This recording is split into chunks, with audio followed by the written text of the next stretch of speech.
So I'm going to start my presentation with a quote from the Spider-Man comic books. With great power comes great responsibility. So if you are a nation that is economically superior and technologically superior to other nations, do you use your power to selfishly exploit other nations, or do you use it to improve the world? So a superpower is a state with a dominant position in international relations, and it has the ability to exert influence or power on a global scale. And this can be done through military, economic strength, or by diplomacy. So I'm going to pick on Europe, because Europe was the first location where the term superpower was applied to.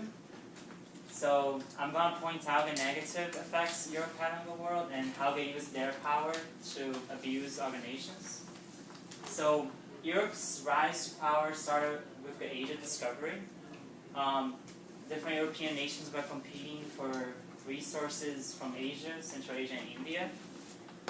The Portuguese invented the caravel, which allowed them to reach India by sea by going around Africa.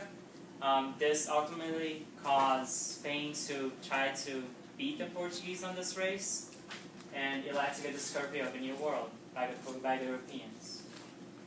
So when the New World was discovered, Spain had three goals, which was gold, glory, and God.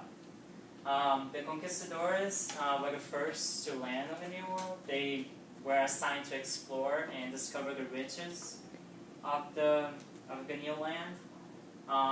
Once they found what they were looking for, they brought in missionaries, which helped destroy a lot of the Native American cultures that was present. One of the most famous conquistadores was Cortés. He was responsible for the fall of the Aztecs. And a lot of these cultures were forever erased from history. And like even today, we're still finding new discoveries on these different civilizations. And an unintended consequence of this was the massive epidemics that they brought to the New World. A lot of the Native Americans were not immune to a lot of diseases, such as smallpox, and that caused also the destruction of a lot of cultures. Again, Europeans needed a forced labor system, and Native Americans weren't good at that because unfortunately they were dying from diseases, so they brought slaves from Africa. And as a result, we see this increasing number of the slave system in the Americas, and the overall result would be the racism, stereotypes, and these problems are still present to this day. It will ultimately lead to the Civil War in the United States. Now I'm going to jump into the Industrial Revolution and the scramble for Africa. During the 1800s, Britain was the first European nation to develop these factory systems.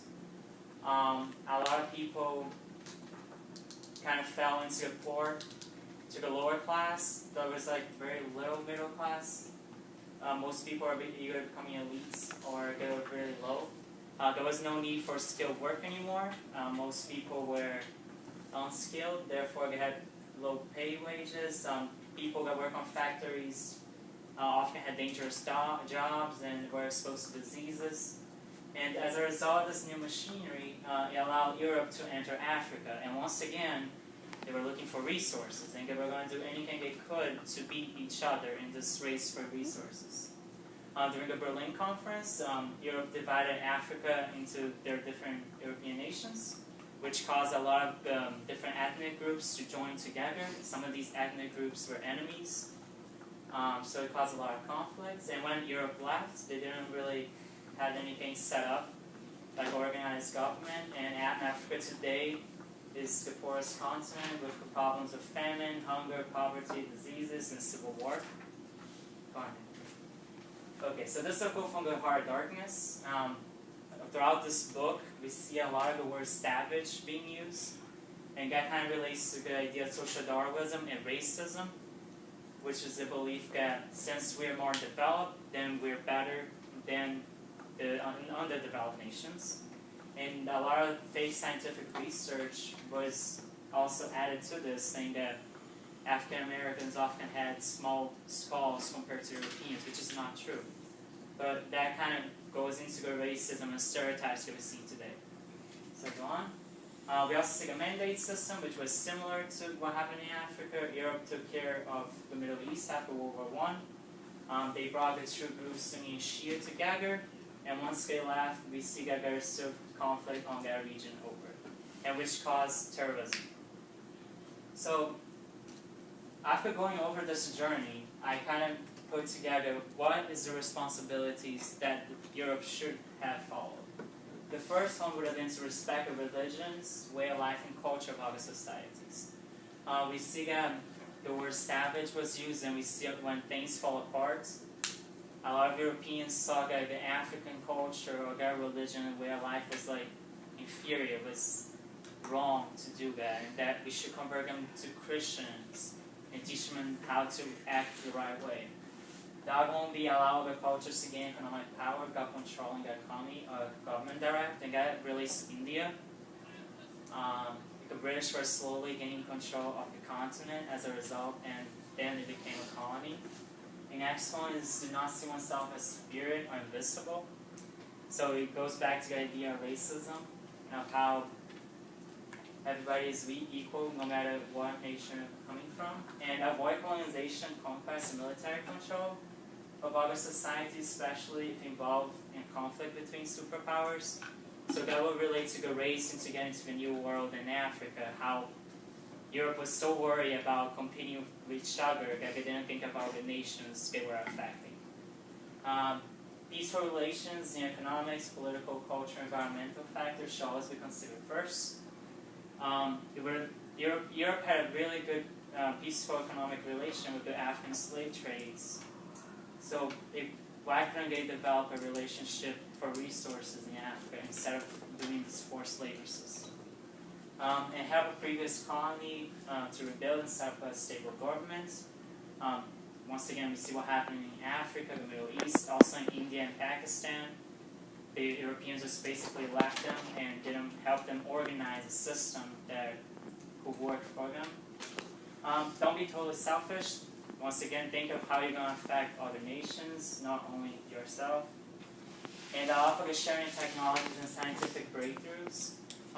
Britain tried very hard to hide the whole technological advancements during the Industrial Revolution, but that could have been used to get advantage, because if other nations were developed, maybe it would have brought more economic stability to the world.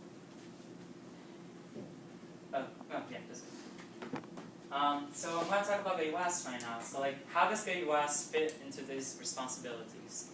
And what I started by doing research is that as nations become more developed, new responsibilities come to be. And I think the first one that will apply to the United States would be don't threaten to blow up the world, which was basically the idea of mutual self-destruction, which happened during the Cold War. We see these two superpowers competing against each other for political control. And they were to the point where they were about to end the whole world and kill billions of people, organisms, just because of that. The second one is be a good example in the world's pop culture. We see that the United States is one of the leaders in globalization, and a lot of the stuff in the internet does come from the United States. So show the world good positive stuff. Don't show them racism. Don't give them an idea of how the US is so much better than other countries. Try to send a positive message. And do not interfere with other nations' businesses unless a human rights violation is in place. That will be the United States' control over the Philippines would be an example. The Philippines were about to gain independence from Spain when the United States came in, and it became a colony of the United States. We see economic controls in Latin America also as the United States. A lot of the war in Iraq, it was said that weapons of mass destruction were found when they were not actually found. So that kind of caused people to question what is the United States' actual purpose in doing that. And the last one will be more for the future, is be a leader in environmental improvements. We see that a lot of environmental factors are becoming very serious threats to human societies. So a lot of good things that developed nations tell undeveloped nations is try to adopt the renewable energy sources. But the problem on that idea is that how do you expect people to change if you're not willing to change yourself? So the goal will be to actually switch fossil fuels into a renewable fuel source. So the final thing is like some questions. Is it a job of a superpower to fix every problem in the world? Is it possible to follow all these responsibilities? And in my opinion, I don't think these questions are possible because sometimes you need to let people fix their own problems, and if you do interfere, you'll be pushing the boundaries a little bit. So, yeah.